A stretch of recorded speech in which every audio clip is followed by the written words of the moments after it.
I thought I knew everything about my wife, until I heard her voice echoing from the pool showers, and realized I didn't know her at all. Hey folks, I never thought I'd be one of those people spilling their heart out on the internet, but here I am. My name's Mark, and honestly, I think I just need a place to let this out, maybe gain some perspective, or at the very least feel a little less alone in all of this. For a long time I believed my life was, well, pretty average in the best way. If someone had asked me just a few months ago how things were going in my marriage, I probably would have smiled and said, "It's going great." Emily and I had been together close to 10 years. We met back in college, one of those stories where sparks flew from the start. Everything between us always felt so natural, so easy. We were that couple people envied: steady jobs, a beautiful home, and a connection that looked rock solid on the outside. And honestly, I was proud of what we had built. Not once did I suspect anything was off. She had this energy about her, smart, driven, magnetic. Emily could walk into a crowded room and instantly draw everyone in. I admired that part of her deeply. I loved how sharp she was, how she always seemed to be thinking 5 steps ahead, about our future, our plans, our lives. We didn't have kids yet, but we talked about it. Everything seemed to be aligning. Our weekends usually followed a rhythm, catching up with friends or spending time at the pool, which sort of became our little weekend tradition. Emily loved to swim. It was how she unwound after her hectic work week. So every Saturday we'd drive over to this nice country club pool we were members of. I'd kick back in one of the loungers with a drink and she'd swim laps. It was simple, peaceful, until everything changed. It was just another Saturday, or at least that's what I thought. Looking back now, I realize I had no idea what was quietly unraveling beneath the surface. There were no glaring signs, no warning bells to clue me in. Everything appeared perfect, or maybe she was just that good at keeping it hidden.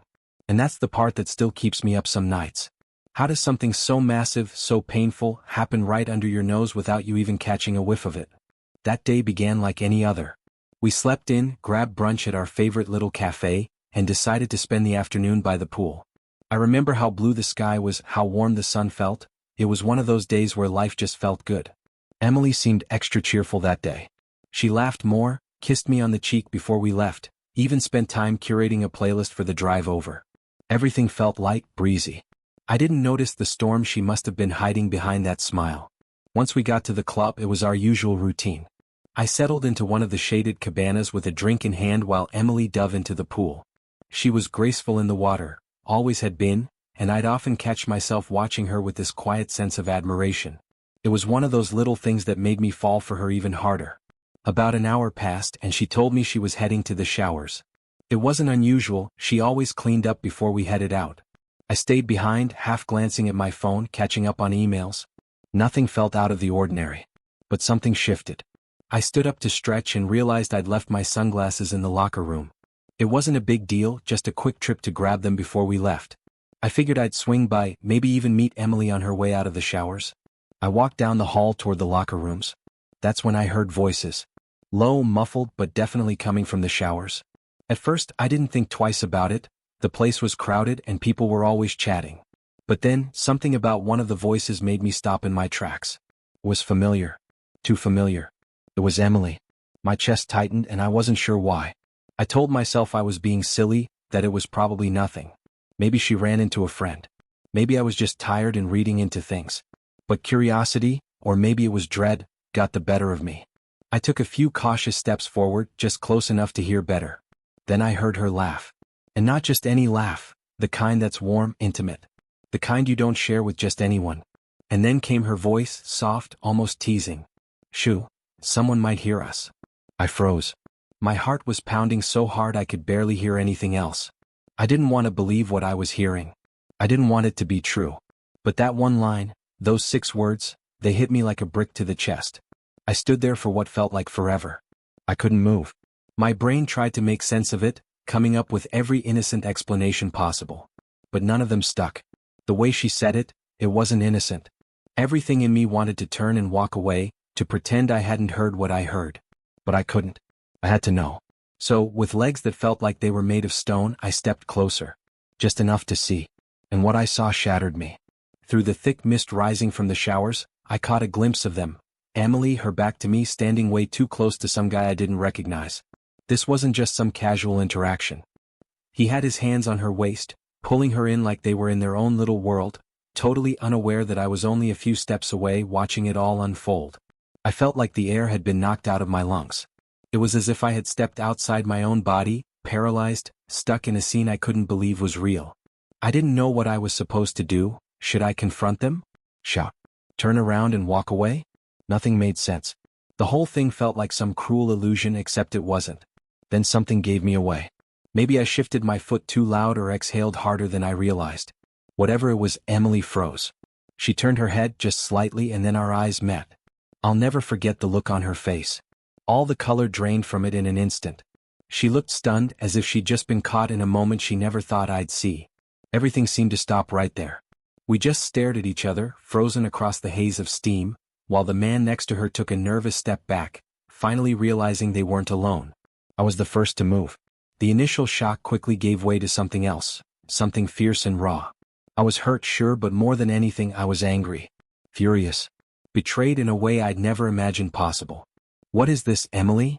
I asked, my voice trembling but sharp enough to cut through the silence. She looked like she wanted to say something, but nothing came out. The guy beside her, some smug-looking guy who seemed to be in his late 30s, tried to walk past me like it was nothing. I stepped into his path, blocking him. "Not so fast," I said, my voice low but firm. I didn't even recognize the sound of my own voice. There was no way I was letting him just stroll out like he hadn't completely destroyed something sacred. Emily finally found her voice, barely above a whisper. "Mark, I can explain." I let out a short, humorless laugh. "Explain? Really? What on earth do you think you can say that would make this okay?" I motioned between her and the guy, who now looked like he wanted to disappear. "I didn't want you to find out like this," she murmured, tears starting to form in her eyes. And that's when something inside me broke. "Find out what, Emily?" I snapped. "That you've been sneaking around with some guy behind my back?" She didn't say a word. And that silence? That was all the confirmation I needed. Without another glance, I turned around and walked out. I didn't care what she did next. I didn't care where she went. I just needed to get away, from her, from that place, from everything. When I stepped outside into the parking lot, the weight of what had just happened started hitting me in waves. My reality had just been ripped apart and I had no idea how to process it. The drive home was a blur. I couldn't tell you how I made it back. My hands were gripping the wheel, my mind stuck on repeat, replaying what I'd seen. Emily with that man. Her voice when she realized she'd been caught. That look on her face. It all kept looping over and over. When I pulled into our driveway, everything felt wrong. This was supposed to be our home. The place where we built something meaningful. A place full of memories, laughter, plans. But now it felt hollow. Like the foundation had been ripped out from under me. I stepped inside and dropped my keys on the counter, the echo in the quiet house cutting deep. Emily hadn't followed me home, not yet anyway, and I didn't know where she'd gone. Was she still with him? Was she trying to come up with an excuse? A story? At that point I didn't care. Not anymore. I made my way to the liquor cabinet, poured myself a drink and knocked it back without even tasting it. The fire in my chest wasn't from the alcohol, it was from the betrayal, the confusion, the rage. I knew I had to keep it together. I couldn't lose control, even if every part of me wanted to scream or break something. An hour went by. Then two. And finally I heard the front door creak open. Emily stepped inside and for a moment, neither of us said a word. We just stared. She didn't look like the woman I had known all these years. She looked small. Tired. Her eyes were puffy and red, but I couldn't find any pity in me. Not anymore. "Mark," she began, her voice barely holding together. "Can we talk?" "Talk?" I repeated flatly. "About what?" "About how you've been lying to me? Sneaking around with some guy at the club like our marriage meant nothing?" She winced like every word landed hard. "Good. I wanted them to." "I didn't mean for it to happen," she said softly, stepping closer but still keeping some distance, like she knew I wasn't in the mood for any more lies. "It just got out of control. Let me know when you're ready for the next part, or if you want me to continue from here." I let out a bitter laugh. "Out of control? Really, Emily? Just tell me, how long has this been going on?" She turned her head away, biting her lip, and that pause said more than any words could. "Answer me," I said louder this time. "How long?" Her voice was barely audible when she finally spoke. 6 months. 6 months. The number echoed in my head like a siren. Half a year. For 6 whole months she'd been lying to my face, living a double life while acting like everything between us was solid. I felt like a complete fool. I shook my head, trying to make sense of it, trying to find some logic in a situation that had none. How could you do this to me? To everything we've built? She broke down, the tears spilling freely now, but it didn't move me. The anger I felt was too heavy, too thick to let any sympathy in. I don't know, she cried. I didn't plan it. It happened. That's not good enough, I snapped. You don't just accidentally cheat on your husband for half a year. That's not something that just happens. She stood there shaking, twisting her hands together, desperate to find something to say that might lessen the blow. But nothing would erase the image I'd seen in that shower, nothing could take away the weight of betrayal crushing down on me. I love you, she said suddenly, voice cracking. I never stopped loving you. I couldn't take hearing that, not after what I saw. I slammed my glass down hard on the counter. The sharp sound cracked through the silence like thunder. No, I said firmly. You don't get to say that. Not after what you did. You don't get to act like this is something we can patch up. She sobbed louder, covering her face, but I was numb to it now. You need to go, I said, my voice like stone. She looked up, eyes wide, stunned. What? I said, leave. Get out of this house. Emily took a shaky step backward. She looked at me like she didn't know who I was anymore. Maybe she didn't. Maybe this was the first time she truly saw the wreckage she caused. But where am I supposed to go? She asked, her voice barely a whisper. I don't care, I told her. Go stay with him for all I care. But you're not staying here. Not anymore. For a long moment she didn't move. She just stood there waiting, like she thought I might take it all back. But I didn't. I couldn't. And then, without saying another word, she turned and walked out the door. And just like that, everything I thought I knew, my marriage, my life, was gone. The house felt suffocating after she left. The silence wrapped around me, heavy and thick. It was hard to believe how fast everything had unraveled. Just a few hours earlier I thought we were fine. Now she was gone. And not just for the night. She wasn't coming back, not to this life, not to me. That night I couldn't sleep. Every time I closed my eyes I saw her. I saw them. That man's hands on her, the way she looked at me when she realized I had caught her. I kept replaying everything, memories from the past 6 months now dripping with lies. Every dinner, every joke, every kiss, it was all fake. Or at least it felt that way now. And then something didn't sit right. She said 6 months. But there wasn't a single moment in that time where she seemed distant. No missed dinners, no long unexplained absences. If anything, she'd seemed closer. How did she hide it so well? The thought gnawed at me. The next morning I woke up hollow. I felt like a shell of myself, but I knew I couldn't stay like that. I had to start digging. I needed the truth, even if it hurt. I sat down with my coffee, opened my laptop, and started going through her records. Not out of spite, but out of a desperate need for clarity. I knew the guy. He used to be one of our trainers at the gym before Emily suddenly started going alone. I remembered his face. It didn't take long. His number showed up on our phone records. Again and again. Late at night. Early mornings. Frequent, consistent. The pit in my stomach grew. Then I found something else. A separate bank account, one I didn't know existed. We always had our own personal accounts, but this wasn't the same. The transactions were shady. Large withdrawals. Hotel charges. Lavish dinners. And they weren't sporadic, they were regular. Going back far beyond 6 months. That's when it hit me. This wasn't just a mistake or a moment of weakness. This was deliberate. Planned. Hidden.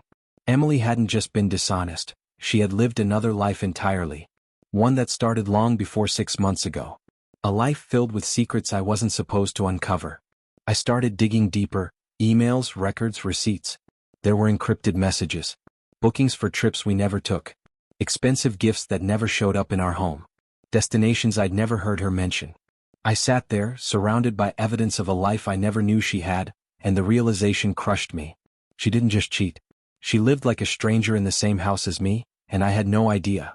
Let me know when you're ready to continue or if you want to explore this moment more deeply. That's when the final pieces began falling into place, and what I realized next hit harder than anything before. Emily hadn't done this alone. She had help. Her closest friend, Claire, the woman who was always around, always smiling, always acting like she had our backs, had known the whole time. I uncovered a long string of messages between the two of them, stretching back nearly a year. Claire, who had laughed with us, celebrated our anniversaries with us, helped Emily shop for my birthday gift. She had been in on it from the start. She made excuses when Emily disappeared. She covered for her. She helped plan their secret meetings like it was all some kind of twisted game. I was furious. Not just at Emily anymore but at Claire too. Someone I had trusted. Someone I had once considered a friend. It felt like my entire world had been built on a lie, and everyone knew it but me. But the strangest part, the part one still struggled to make sense of, was what I felt next. As I stared at the screen, reading those messages, drowning in the weight of the betrayal, another feeling crept in from somewhere deep inside. Something unexpected. What if I wasn't the one who lost everything? What if, somehow, this was the beginning of something I hadn't seen coming? As broken as I was, as much anger as I felt, I couldn't ignore the way my mind kept circling back to Claire.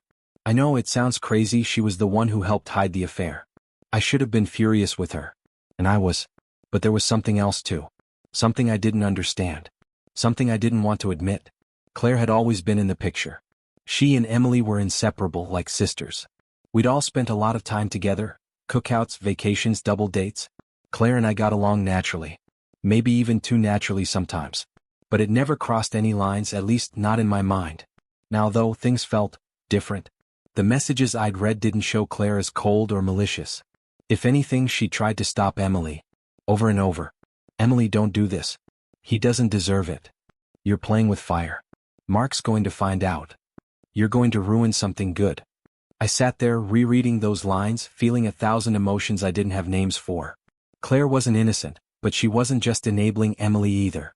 She had been dragged into something she didn't know how to get out of. And part of me couldn't help but wonder, how much of her silence was loyalty and how much of it was regret. A few days went by. Emily didn't come back. I ignored her texts and calls. Whatever she thought we had, it was gone now. I couldn't imagine even looking at her again, let alone forgiving her. But Claire? That was more complicated. Eventually I picked up the phone. I didn't really know what I expected. I just knew I needed answers. Needed to look her in the eye and ask the questions that had been burning in my chest. When she answered, her voice was careful, guarded. Like she already knew why I was calling. "Mark?" she said softly. "Yeah," I replied, keeping my voice calm. "We need to talk." There was a pause before she answered. "I thought you might say that." I asked her to come over. It felt strange, but I didn't want this conversation to happen over the phone. I needed to see her face, hear the truth from her directly. An hour later she knocked on my door. When I opened it, she looked unsure, like she was bracing herself for a storm.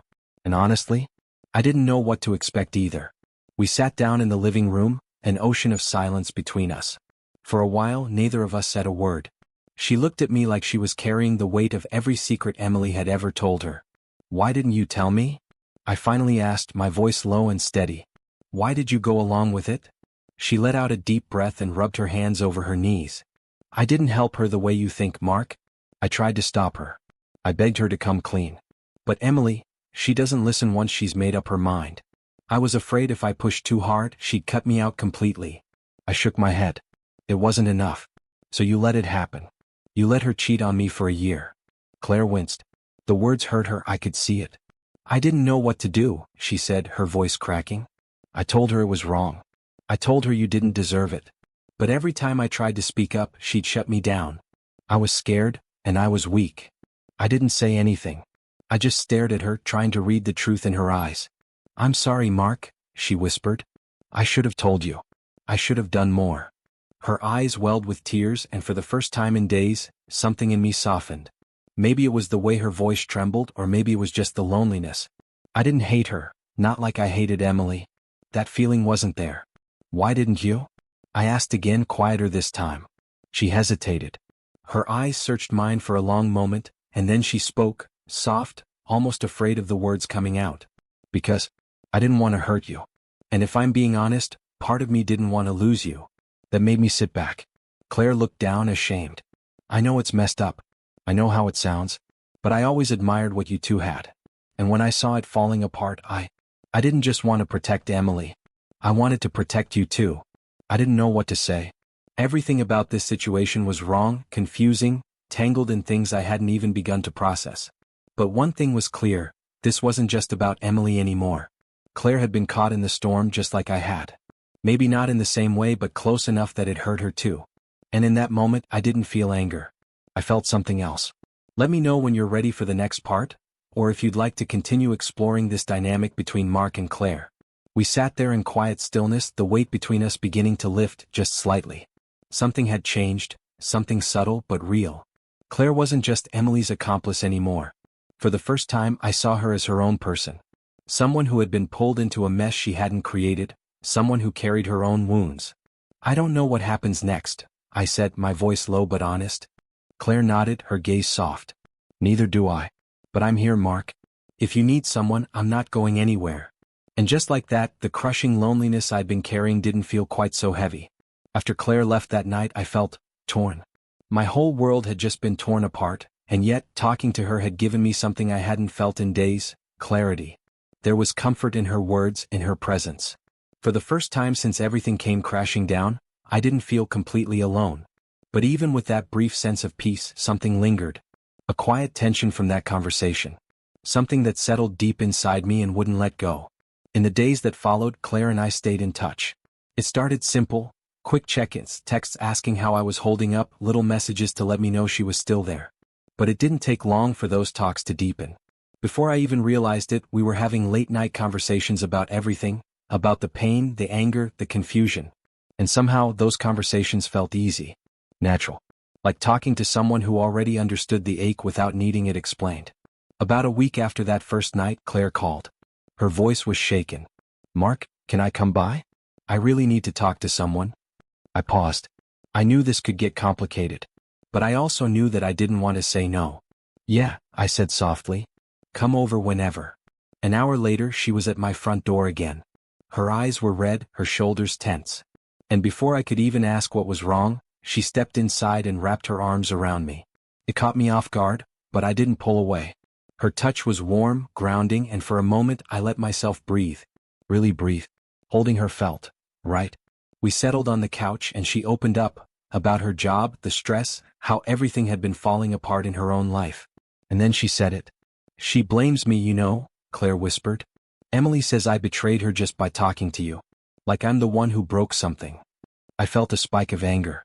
After everything Emily had done, she still had the audacity to blame Claire? The one person who had tried in her own way to talk her out of it? That said everything about who Emily had become. Claire leaned her head back, tears quietly sliding down her cheeks. "I feel like I've lost everything." "You haven't lost everything," I said gently. "You still have me." She looked at me, then really looked at me. Her eyes were full of emotion.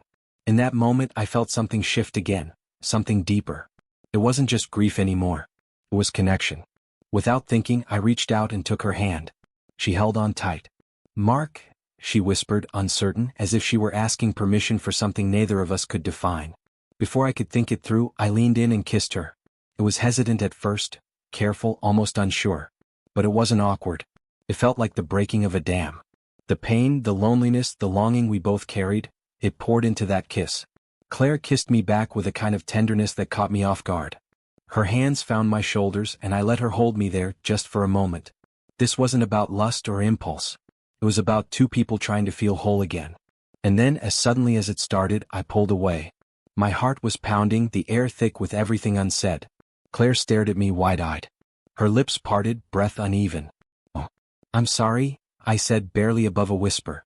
"I shouldn't have." But she shook her head gently. "Don't apologize. I wanted that too." We sat there, neither of us speaking for a while. We didn't need to. What just happened, it wasn't planned. But it didn't feel wrong either. Still, I couldn't deny the weight of it. Emily's betrayal was still fresh. The wounds were still open. And now this, whatever this was, it felt like stepping into unfamiliar territory. "I don't know where this goes," I admitted quietly. Claire gave a small, tired smile. "Me neither. But I don't regret it." Neither did I. That night, long after Claire had gone home, I lay in bed wide awake, staring at the ceiling. The silence felt heavier than usual. The house was still, but my thoughts weren't. They were loud, flooding in from every direction. I wasn't drowning in guilt over kissing Claire. Not exactly. I didn't regret it. But I couldn't ignore what it meant. Not just in the context of Emily's betrayal, but in terms of what I was ready for, emotionally, mentally. And if I was being honest with myself, I didn't have that answer. Still, something had shifted. Between Claire and me, something had changed. And no matter how conflicted I felt, I knew one thing for sure. We couldn't go back. The next morning, I woke up with my thoughts stuck in a loop. I kept replaying the kiss. Not just the physical part but the emotions behind it. The comfort, the weight, the confusion, and that strange undercurrent of familiarity that made it feel safe. But by midday reality hit hard. The situation we were in was messy, too close, too raw. Emily had just detonated our marriage and now here I was, tangled in something new with the one person I never imagined being in this place with. I didn't know if what was happening between Claire and me was born from shared pain or something more. But whatever it wasn't simple. I tried to distract myself with work, burying myself in anything I could get my hands on. But my mind kept drifting. And every time it did, it found its way back to her. By late afternoon I gave in.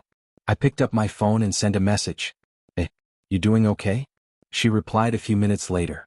"Yeah, just been thinking a lot about last night." "Me too," I typed back, hesitating.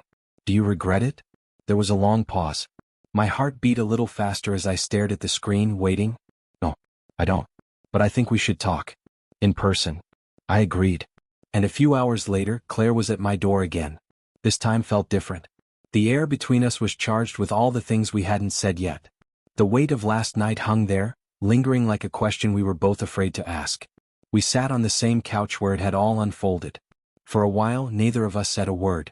Then Claire broke the silence. "Mark, I didn't plan for this," she said quietly. "I didn't come here last night expecting anything to happen. But it did. And I can't pretend like it didn't mean something." Her words were gentle, but there was conviction behind them. I nodded slowly. "It meant something to me too," I admitted. "But Claire, this is complicated. You were Emily's best friend. You helped her lie to me. And now we're here." She looked down at her hands, her expression pained. "I know. I hate that I was part of it. But what's happening between us? It's not about her." "Not really. I felt this pull toward you for a long time. I just never thought I'd be allowed to feel it. That stopped me." Her honesty felt like a wave crashing over everything. "I'm not ready for a relationship," I said quietly. "Everything's still so raw. I'm still angry. I'm still hurting. And I don't want to drag someone else into that storm." "I'm not asking you to be ready," she said softly. "I'm not even asking for anything right now. I just want to be here. With you. However that looks. We don't have to figure it all out tonight." There was something grounding in her words, like she wasn't trying to fix me, just meet me where I was. "I care about you, Claire," I said, my voice steady now. "I just don't want to ruin something before it even has a chance to begin." She reached for my hand just like she had the night before. "We can take it slow. As slow as you need. Let's just be honest with each other. One step at a time." And for the first time since everything fell apart, I felt the weight on my chest lift. Just a little. "Okay," I said, squeezing her hand. "We'll figure it out." She smiled, not the kind you give when everything's perfect, but the kind you give when something finally feels like it might be okay again. And in that quiet moment, surrounded by the wreckage of the past, I felt something unexpected. Oh, it wasn't neat. It wasn't simple. But it was real. Let me know if you'd like to close the story here or continue with the next chapter of their journey. We were heading into unfamiliar territory, unplanned, uncertain, but we weren't doing it alone. We were doing it together. And somehow that felt like a beginning. After that night, something shifted between Claire and me. We didn't leap into anything. There were no grand declarations or labels. We both agreed to take it slow, but the connection between us was there, quiet, steady, undeniable. Over the next few weeks, we started seeing each other more often. Always under the pretense of just talking. But we both knew that wasn't the whole story. What surprised me the most was how easy it felt. The tension lingered, sure, but so did a strange kind of peace. We had history, years of shared moments and familiar rhythms, and somehow that gave us something to hold on to, even if we were still finding our footing. I'd catch myself watching her when she wasn't looking, wondering how I'd never noticed the way she softened when she laughed, or how naturally she fit into the quiet spaces of my life. There was something electric between us now. Something new. But just when things started to feel steady, the past found its way back in. Emily still lingered in the corners of my life. Her texts would come at random, sometimes desperate, sometimes cold. She never came in person, but it didn't matter. She was still everywhere. Little reminders of her dotted the house. A jacket in the closet, her handwriting on a sticky note, the faint scent of her perfume on a pillow I hadn't thought to change. It was like she was haunting the space, refusing to leave fully. Then came the night it all cracked open. Claire was coming over for dinner. It wasn't a grand gesture, just something quiet. I cooked, turned on some music, dimmed the lights. It was the first time it felt like more than just two friends talking through grief. Felt like a date. I didn't say it out loud and neither did she, but we both felt it. When she arrived, everything felt light. We joked, we talked about anything but Emily, just let ourselves enjoy each other's company. For the first time in a long time, I didn't feel like a man crawling out of the wreckage. I felt like myself again. Until my phone buzzed. I ignored it at first, not wanting to break the spell. But then it buzzed again. And again. 3 messages in a row. Claire noticed the hesitation in my eyes. "You can check it," she said gently. I picked up my phone with a sinking feeling. And there it was, Emily. Her messages came in fast, scattered, like she was spiraling. Then came one that made my stomach drop. "I'm coming over. We need to talk." Claire's face tensed when she saw my reaction. "Is it her?" I nodded. "She says she's on her way." "Do you want me to go?" she asked, calm on the surface, but I could see the flicker of unease. "No," I said firmly. "You shouldn't have to leave your own peace behind just because she can't let go." Still, we both sat there, uneasy. The quiet had changed. The warmth between us now buzzed with tension. Half an hour later, there was a knock at the door. I stood up slowly, took a deep breath, and walked to the door. And there she was. Emily. She looked like a ghost of herself, hair pulled back messily, dark circles under her eyes, clothes wrinkled like she'd thrown them on without a second thought. Her voice cracked as she said my name. "Mark, we need to talk." I stepped outside, closing the door behind me. "What do you want?" I need you to hear me out," she said, her voice trembling. "I know I broke everything. I know I hurt you. But I've been thinking about us and I want to fix this." I stared at her, stunned. "Fix it?" "Emily, there's nothing left to fix." She stepped forward slightly, hands wringing. "Please, Mark. I know I don't deserve anything from you, but I'm not ready to give up. We had something real." "No," I said, sharper now. "We didn't. You just made it look real. You lied. For over a year. And you expect me to forget all of that?" Her eyes filled with tears. "I haven't been the same without you. I can't sleep, I can't eat. I made the biggest mistake of my life. But I still love you. Don't you still love me?" The words hit me. Not because they moved me, but because they didn't. I searched myself for something, some flicker of that old love, that old fire. But it wasn't there. "I don't," I said quietly. "Not anymore." And in saying it, I felt something settle inside me. It wasn't anger. It wasn't even sadness. It was finality. I had loved her once. But that part of me didn't exist anymore. It had died the day I saw who she really was. Let me know when you're ready for the final scene, or if you'd like to explore this confrontation more deeply. Her face crumbled. Pure devastation spread across her features, and for a brief second, something inside me flickered, guilt, maybe, but it vanished just as quickly as it came. Emily wiped her face with trembling hands. I didn't think it was really over." "It is," I said quietly but firmly. "It's been over, Emily. You just didn't want to admit it. You made your choice." At that moment, the door behind me creaked open. Claire stepped out onto the porch, her eyes calm but alert. The second Emily saw her, everything changed. Her gaze snapped to Claire, and I saw the realization hit her like a slap. "You," she breathed, staring between us. "You're with her? You're actually replacing me with her?" I didn't flinch. "Claire's the only person who's been honest with me through all of this. I'm not replacing you, I'm healing from what you broke. You did this, Emily. Not me." Emily's face hardened, her sorrow twisted into rage. "So that's how it is? After everything we had, this is how you end it?" "I didn't end it," I replied calmly. "You did, the moment you started living a double life."